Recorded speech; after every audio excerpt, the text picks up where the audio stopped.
Hi, everyone. It's Rob, and thanks for listening in today. I greatly appreciate your time. Today, I chat with Kelly Rutherford, an activist and actress who has impressed audiences with her roles in Melrose Place, Gossip Girl, Dynasty, and Pretty Little Liars. She is also known for her very high profile and public custody battle. The fight for her kids impacted her not only emotionally, but also financially. And it was at this point, Kelly had to rebuild her life from the ground up. The grace, kindness, love, and positivity she exudes in her life is so beautiful and inspirational. You'll want to listen closely to the wisdom Kelly shares during our chat, as it's especially relevant to this interesting time in all of our lives. So please enjoy my chat with Kelly Rutherford. Good morning, Kelly. How are you today? Good morning. I'm well. I'm doing well. We already went through all this on our pre-chat here, but now we're recording and it's so good to see you. Thank you for doing this. It means the world to me. Oh, thank you for having me. It's so fun. So I'd like to start with a quote. It goes like this: "The now makes you more aware of whether you're thinking of the past or you're creating your future." You wrote that, and I'm wondering if you could share your thoughts. Well, I actually said it. What a lot of these podcasts, people take the quotes from the podcasts.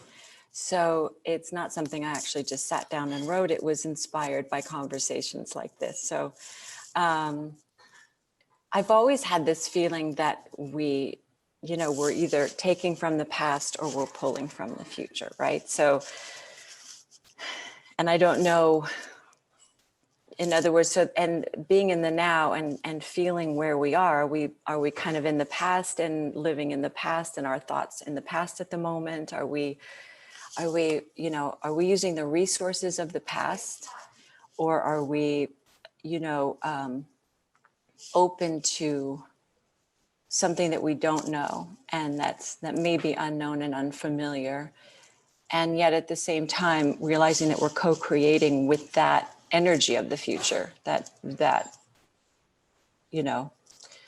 so because everything that's here today is an old thought, it's an old creation, it's with something that was thought of many years ago, that's this building somebody thought of many years ago, and it's now here, so it's an old thing, so that's why it's important, if it resonates, to be thinking about what you want and what you love and what you want your future to look like, and realizing there's unlimited resources beyond even probably our comprehension of what we can create out in front of us versus behind us, And it's old energy, so what's behind us in our past and all of that is there's not a lot of energy there.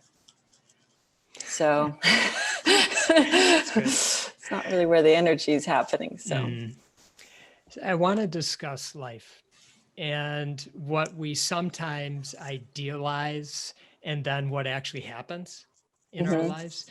So you've experienced some challenges that may have been by some considered a disruption to an idealized life.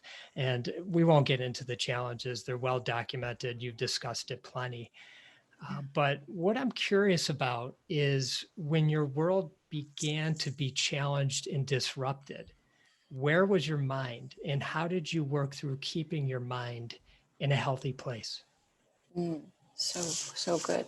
Well, I've always been pretty optimistic as a person, so that was helpful. I've always sort of thought, okay, that didn't work. What are we going to try next? And let's keep going. And so I think at first I met it with that, and then I realized that wasn't going to be enough to deal with it.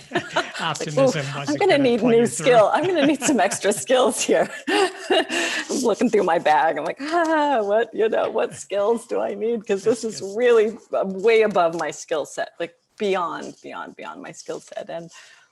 And so, you start reading, you make a lot of mistakes, and you you sort through it, you fumble through it until, and there's a lot of, there's a lot of insights that come out of all of this. There's a lot of intel you're taking in that you didn't know, just like right now, what we're experiencing for a lot is we didn't even realize this. A lot of this stuff was happening. So when veils are being lifted and you're realizing that things were happening that you were completely unaware of, or that things do happen in life that you had no concept of, you don't know, you just have to let it go. I mean, you have to learn, and that takes a minute to even comprehend, right? It's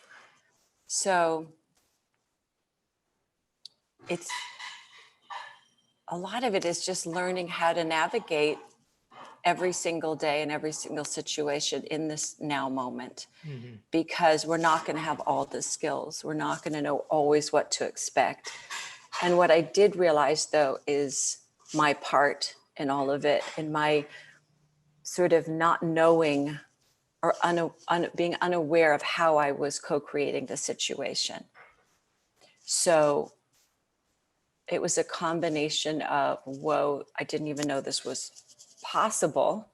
I didn't know this was a part of our world, that this is how a part of our world works, because I just never had that experience in my world. And so I didn't know there were people like this that had this way of being.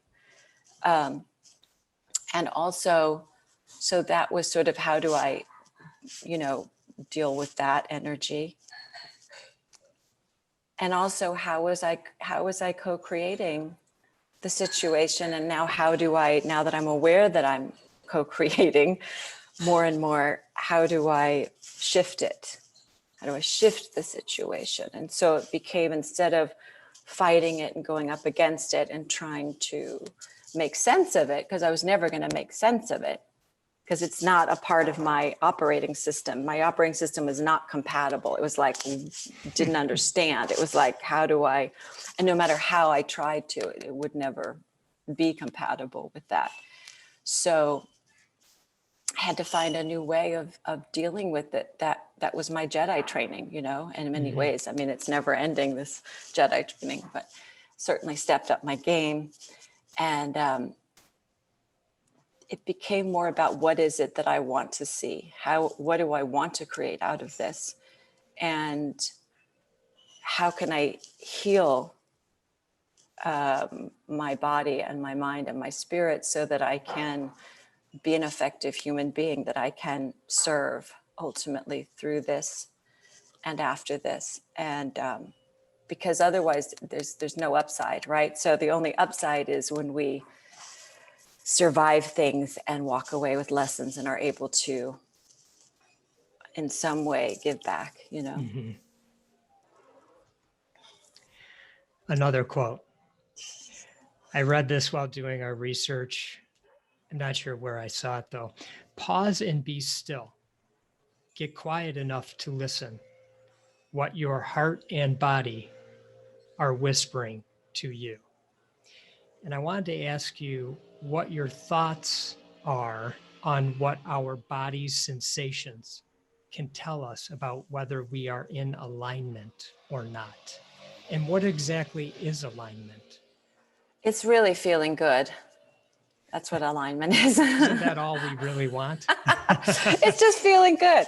I mean, and the more quiet we get, the more we understand what that is for us, right? So what our home frequency is. So if we can get quiet, we start to understand what alignment feels like. If you, for us, because what alignment for you is may look very different, or alignment, or what feels good. So there may be a lot of crossover there, but we each have our own.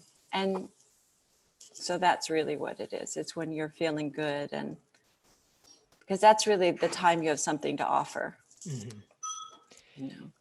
What about our body's sensations? Are they talking to us? Is there something that we can tap into, to tune into when we have certain feelings? They could be, a sensation like a pain somewhere, within our body? I mean, do you feel like there's something telling us something?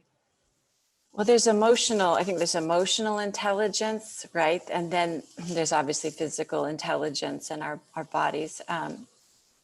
And if you do feel like it's telling you something, I guess we should listen. If our bodies are telling us something and that's what it feels like, then it's a good opportunity to sit and listen. Say, what's going on? Is this an emotional thing? Did I just work out and that's why this arm's sore or hurting? So many times, in particular as you get older, you're like, oh, what's that? What's that? Yes, What is relate. that? Oh no. And then you realize, oh gosh, no, it was that I was lifting like 3 cases of water into the condo yesterday and I'm sore. Like that's what that is. Like, Right. I don't normally do that. So, but yes, it is. It's a combination of probably holding things in our body emotionally or, what we're taking in or what we're eating. Our diets are, part of it. Of course it's telling us something, it's just whether, and some of these things go, they go away. I've noticed things that are physical and it's directly linked to emotional things for sure. A lot of them. Can you explain this idea that we are living in a 3D world with 5D frequency that we don't use enough? Well, there's a lot that we haven't been, it's really about having access to all the information. Okay, so if we've been sort of in a blackout, we've been in sort of a not, if our computer's only allowed to have a certain amount of code, it can only do so much. Whereas if it's really like you're giving it all the information, we can do so much. And we see that picking up, but it's 3D really is almost the difference between what's there and what's the future. It's like we're in this now between 3D and 5D. And 5D is not as familiar because it's not necessarily a part of our programming that we've had in this 3D time. And I'm really not the person, I'm not an expert on this at all. I'm just sharing with you what I've gathered myself. Yeah. So Well, I do not, am,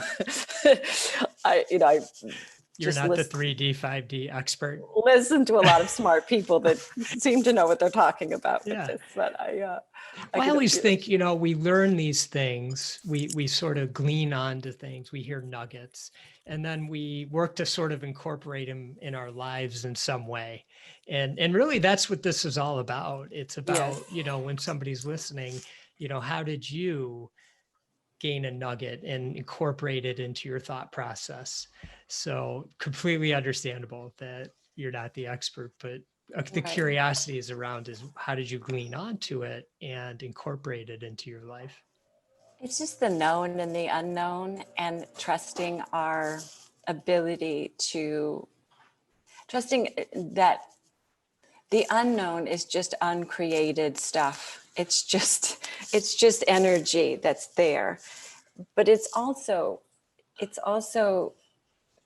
and we see it happening around us where we're realizing that there's just been a lot of programming. And if we're programmed a certain way, we're not open to other ways of thinking and being. And we're just reacting to what's there in our reality at that moment. So it's an expanded reality where there's a lot more light, love, energy going through our beings, and a different way of taking in information. It's listening to our own guidance system. It's not seeing things, we're seeing it now where everything's labels and contrast and all of this. And it's much more unlimited in the sense that it's not so much contrast and labeling of everything, because that is limiting. When we label something, even though we sort of have to communicate, right? When we put a story around that label, it's very limiting. So it's sort of beyond our limited beliefs and a real trust in sort of a higher intelligence and linking up with that and our own intelligence more than relying on it from all of these outside sources. And when there is information presented from outside sources, you're viewing it through your own filter versus just accepting all of this information as if it's truth. Yeah. You use the analogies of computers. I've noticed. I like that. Last time we spoke, you had a comment about, that our minds are programmable. And I shared with you that I have a piece of artwork by Leah Pearlman, where on the art, it says our minds are programmable and we are the programmers. Yeah. And I believe there's a lot of truth in that. And I'd asked you, and I'd like it, maybe we could talk a little bit about what is the mind? What is it really to us? I'm curious your thoughts on that. I think it's a lot more than we think it is, which is very exciting. Yeah, it's a very exciting time. And, we've been living a program since we were born, whether it's our parents' program, society, school, politics, what we've been told the earth is, what we've been told is out, beyond the earth, what we've been told. So we've been in a program for sure, varying, but similar, depending on where on the earth you were born and what their programming is there. Religious programming, for good or bad, love it all, but just, Yep. And so who are we when we dismantle that programming? Who are we? And they say we only use 10% of our brains, right? Because we haven't maybe opened up those other channels. We could probably be doing a lot more. I think that the programming that we've had has been very limiting, and intentional or not, it's just kept us in the dark in many ways. I think about what is possible. What do you think about when somebody might say, there's a circumstance happening, and they might say, I'm just a realist. And so they've made this conscious decision in their mind that the outcome maybe not as desirable is that they're just being a realist. Are they being a realist, or has their mind made some sort of determination through, the history as you were speaking about before, or the programming as you're speaking about now? And do we have the ability, do you think, to change that story? We do, but there has to be the desire to change the story. So, if somebody is really in the belief that they are a realist and that's what they identify with, and that's what they are. My acting teacher always says, fight for your limitations and they're yours. It's like, so it's this idea that, if I keep saying, well, I'm just an actress, and and I keep, that's a belief. It's not the truth. It's just a belief. The more we repeat something, and it's a safe place to be. People like to know, we like to know. So if I'm a realist, I know I'm a realist, and I can find evidence of I'm a realist. Just like if I'm a mystic, I can find evidence of mystical, wonderful fairy tale, of unicorns. I mean, and all sorts of wonderful things. So it's really our reality. We're all here. We all have the ability to do whatever. And that's where this sort of non-judgment thing is. And that is, you can call yourself whatever you want to call yourself. And that's the timeline you're on, and I'm over here and I can be who I want to be. And that's the timeline I'm on. And it probably all leads to the same place anyway, which is we go back to love, we go back to the infinite source or whatever this, So it's just knowing that it's a choice, right? It's just knowing that you're choosing that's not the truth.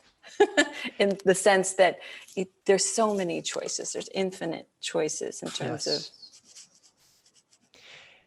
When were you able to wrap your own mind around that?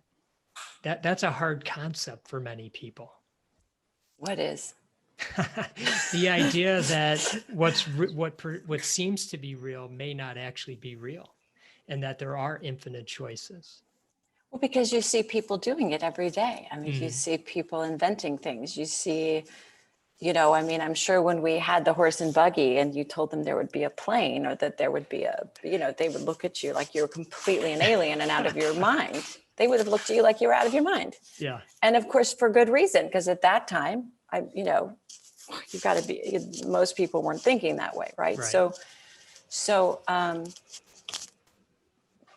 it's important to find your people where you can expand and you can be that way. Otherwise, we stay in limited beliefs because we want to be accepted.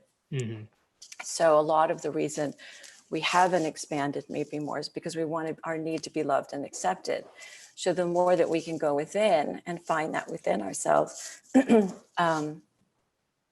the more our consciousness kind of rises, because we don't need to have all that acceptance, and we become much more secure and therefore open to other people's ideas and beliefs and crazy ideas, which turn into kind of good, helpful things like an airplane. Like, are we really going to go to Mars and maybe live there?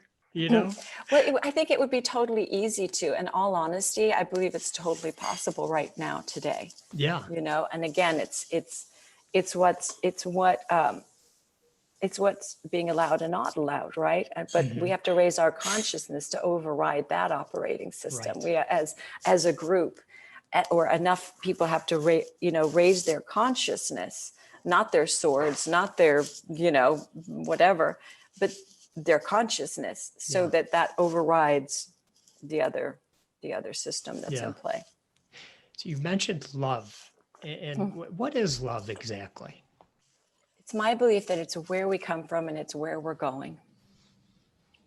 And it's the most beautiful energy, the most beautiful frequency. It's and we have it abundantly, but we have it in abundance. We're just and it's probably the most powerful as well. And it's the only thing that really makes sense. Mm-hmm. Why do you think for some it's so hard maybe to share love in a non-judgmental way to people, even let's just say outside of their lives? Maybe it's easier to people you're close to. Sometimes it is, sometimes it's not. But just in terms of just going about our everyday lives and exuding that love to everyone we come into contact, whether they cut us off, on the highway, or, took a long time at the grocery market in line, or whatever the case might be. We've all experienced it. What gets in our way? Why is it so hard for us, do you think, to exude love all the time to our fellow humans? Mm-hmm. Because it's not our dominant vibration. It's not the dominant thing that we're taught from the time we're born is the dominant vibration, right? So we're taught fear, we're taught shame, we're taught all these other things, which is part of the limiting beliefs that keep us from the 5D, the information, right? Mm-hmm. So if you keep someone feeling all of those things, if everyone walked around overflowing with love, the world would look very different than it does today. And we would all be very empowered, and we wouldn't be looking to each other to tell us who we are or accept us or fill us with love. Or so it's part of the programming, mm-hmm. It's just part of the program. It's not, and no one's to blame. It's just that's how it's been. If you're upset, tired, exhausted, angry, all these things, you're very easy to control. You bring up an interesting point, which is, how do you go about ensuring that you're able to show up each and every day to exude that love, to be the best that you can be? Well, I don't every day. Rob. I definitely took everything. All right, I am all right. As having much as possible. I'm very much having a human experience here on this, in this Earth timeline, whatever it is. Well, it takes work, So, right? I you mean, it know, takes work every moment, it right? does. It totally does. But Do you have a routine? Are there things that set you up? I wish I had the answers. Fair enough. Fair enough. I keep hoping it's in my cappuccino every morning. I'm like, I know the answers in here. I know It they starts are. well intentioned. Yeah, I do. I mean, the thing is is awareness, right? It's awareness that the more that I am in alignment, and whatever that is, and that's doing, if it's meditation, if it's walking in nature, if it's writing, if it's doing the work that you love, that you truly love, you know, being around people that mirror that love to you, you know, choosing people that mirror that love to you. Because more and more you are in that energy of love, you will attract it too. You know, people say, but I have these problems. Well, raise your vibration. Don't be at the level of the vibration of the problems. You know, you have to step away and get your mind off of it. Think of something else so that you can lift yourself up so that you can alchemize the problem, because you can't meet the problem. And this is part of what I went through with you know, my challenging times. I kept meeting the problem with this instead of stepping back and saying, oh, I'm never gonna, it's not gonna work this way. And I just, because you don't know, keep, you know, knocking on the door that's locked, and meanwhile right here there's a door that's open. You're like, no, but I have to open this one. This is the one I have to open. But hell, they both go to the same place. Oh, they do? They go to this? Okay. You know, it's just, see, you find everyone, you know, to find what makes us happy, whether it's making lists of things that make us happy, gratitude lists. If we spend more time focused on the things that we enjoy, focus on the qualities in the person that we like, and we can choose to look for things we don't like, or we can choose to look for things we do like. We can choose to look at the good in the situation, or we can choose to look at what's not good in the situation. You know, we can choose to, you know, realize, oh, I'm thinking these thoughts from the past. That's old stuff. And that's like an old, and so what's the new program? The new program is, I'm here now, and this is what I'm creating. This is what I'm creating. And, you know, there's a way to go, you can heal a lot of the past, which I think is important. Like when these things come up, what seems to help is to reimagine them as you wish they had been. So a great way to go back and empower yourself possibly it's an exercise, and is to reimagine, redo your past. You know, how would I have wanted that to go? With no blame, no guilt for you, for them, for anything. And so because it calms your nervous system, it gives your mind another way of viewing it. It's like, okay, had I known, I would have done this. And so I'm going to recreate it as if I had known that at that time. So that's really helpful to the subconscious mind, and very calming and healing. I wish I had a better routine. I do. I don't have a great routine. Sometimes I do. I do meditate. I do stretch and do yoga. I do write my gratefuls. And more I just do my best to incorporate it throughout my day. And that doesn't mean we all have our human experience and our moments. It's just more and more you realize, oh, I'm here, and I know I'll feel better if I'm here. And what does that take? Or sometimes you just need to sit with something and heal it. You know, sometimes if it keeps coming up and you're like, sometimes you just sit and have a good cry, right? And say, okay, I'm listening. You're trying to tell me something. What is it? And let it, you know, come through. Yeah. Because it's normal. And we're also feeling a lot of what's happening collectively, and we have to, we learn to know the difference was, this is just an energy right now, or between the astrological things and the global shift that's happening. We're going to feel it. We're going to have days that really have nothing to do with necessarily, I create, this is something I've created with, Yeah. And it's important to tap into that, and sort of set yourself free a little bit. Yeah. Yeah. You talked, I love the way you say, I try to do my grateful. Did you say my gratefuls? Yes. I like that. That was a question I had for you is, so many people understand at the front of their mind how important and powerful gratitude can be. But the more I talk to people, the more I learn how hard it is for them to simply do it. The simple act of even just thinking it through, or some people journal, or there's apps or whatever. Why is gratitude so powerful? And how do you go about remembering to do your gratefuls each day? It's everything. I mean, honestly, Rob, it is everything. Gratitude and appreciation are everything. And if all else fails and you just feeling, go into that space, because I feel like everything else is a distraction from that, right? And I am guilty of it.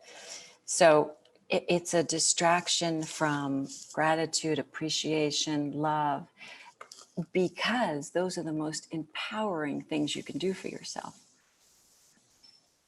And if you just try it for a day, say, I'm not going to complain, I'm not going to judge, I'm going to have discernment, but I'm not going to judge, I'm not going to look for what's wrong. And you just walk around appreciating the people around you, making a list of all the blessings in your life, and what you're thankful for, and what is working.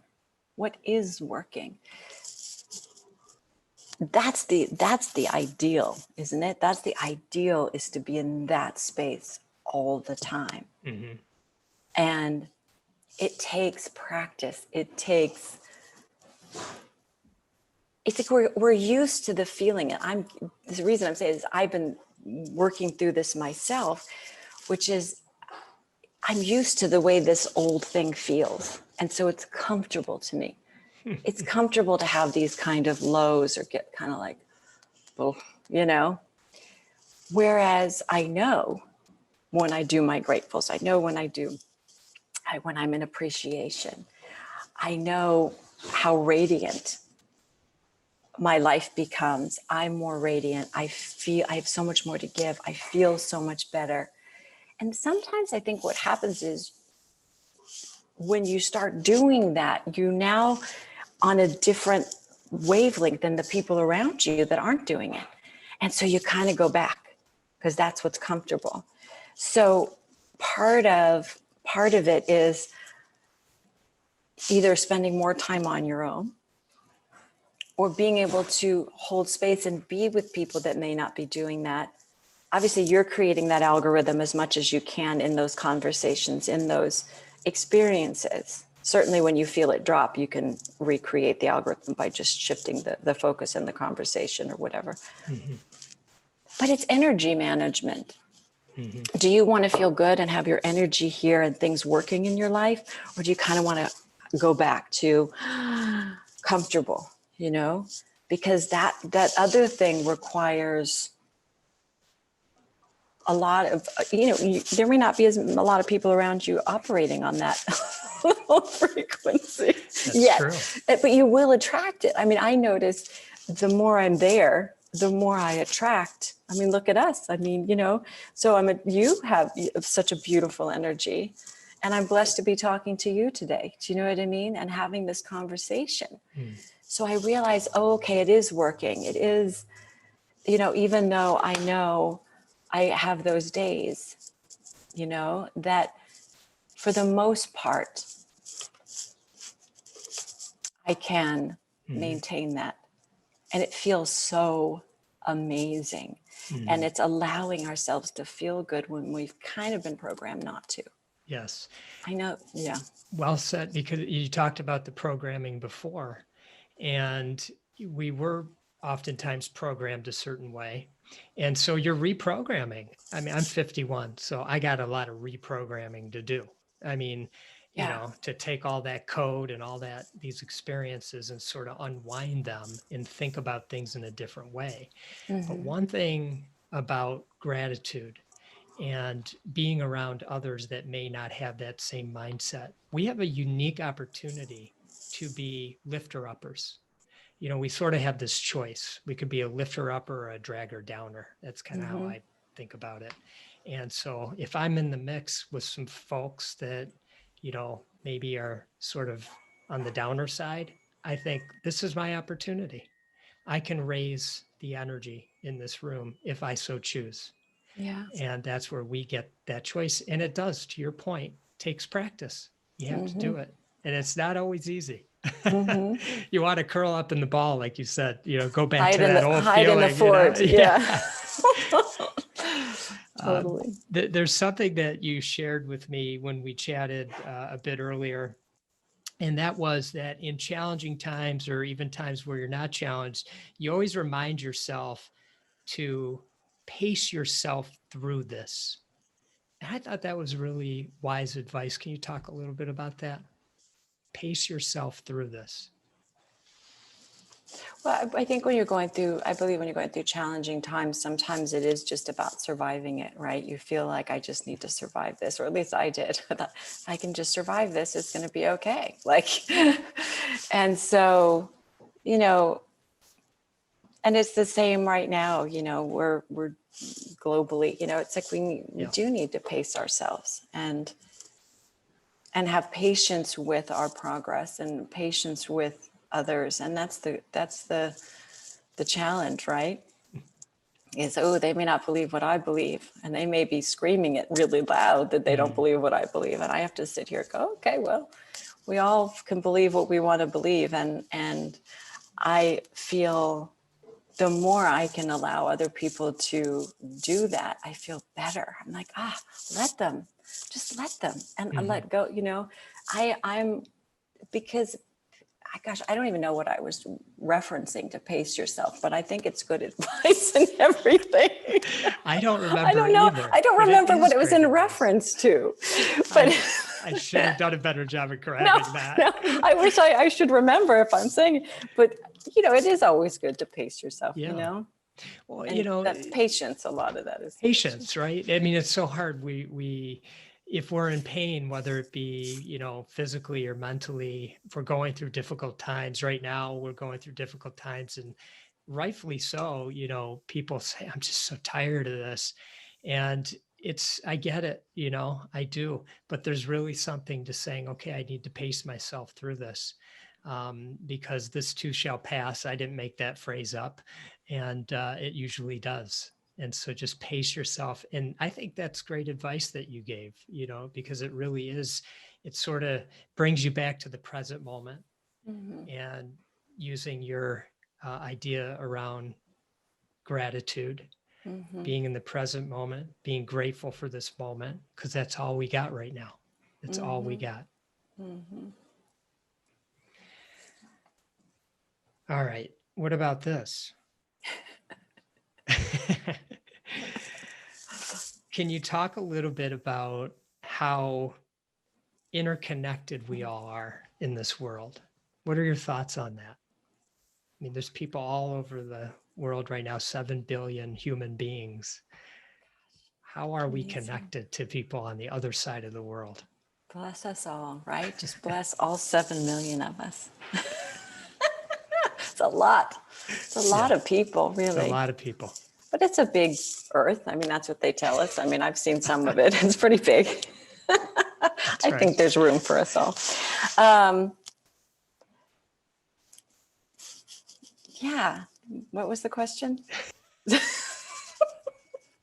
What was the question? It was such a good question. Okay, such a sorry. good question. That's why I need you to repeat it. I'm kidding. Okay, good. The question was, what are your thoughts on how we are so interconnected in this world? Yes. Where have you been, and how do you recognize when you go to these new places? It's like, wow, they're just like me. Well, They just want we to be are happy. totally. We even though we have differences in our approach, we certainly, I think the goal is the same, Um, but we have to realize that, we are all connected, and it's kind of obvious, right? I mean, if you look at where we're going, even with the internet, we didn't realize how connected we all were. And we're becoming, the thing is, it seems as if we're becoming more connected. I mean, it was different when you didn't have a phone and you lived in the countryside, right? And now we're so connected. It's hard not to be connected. It's almost like, how can I not be connected to 7 million people today? I mean, can I just be connected to me for a day? We're so connected.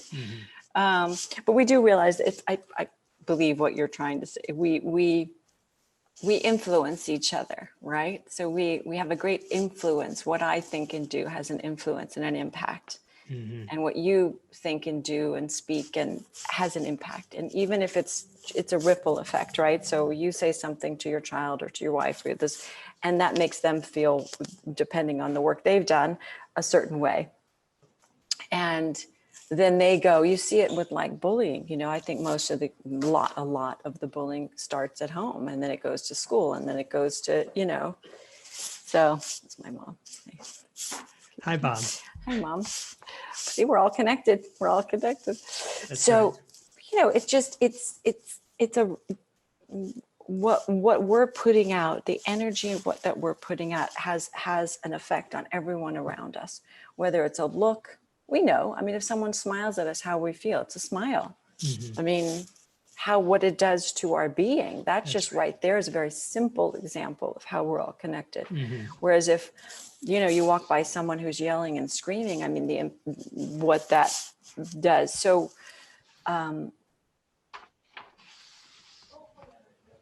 so that's where what you were saying earlier about the more we can realize that we have the ability to uplift or drain, you know what I mean? Or, we have a choice of creating or destroying all day long.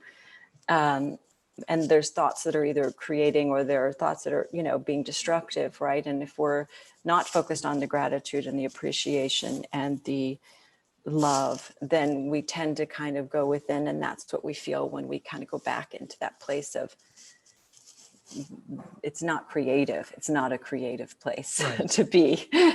So the idea is to be in creation mode all the time, because then you can serve others. We can serve each other if we all raise our consciousness, if we all are able to do that. And a lot of people don't have the time because we're so distracted by so much, being able to feed families and find a home and all of this. So it's easy to say, well, why, meditate every day and raise your consciousness. You're like, oh, I'm just trying to figure out my day.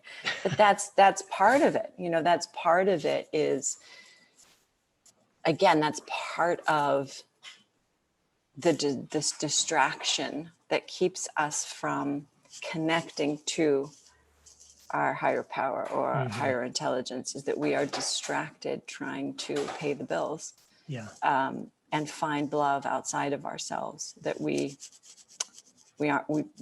it keeps us from raising our collective consciousness, but it's happening. Everything you need is right there. It's right there. Your ability and to be a lifter upper is why we're chatting. You've used Instagram, from what I can tell, as a way to bring a light into this world and all over the world. And I'm grateful to you for that.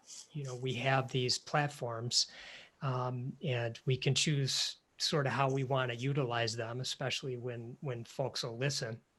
And you've chosen a path which is one of kindness and true love, as you were mentioning earlier. And I thank you for that.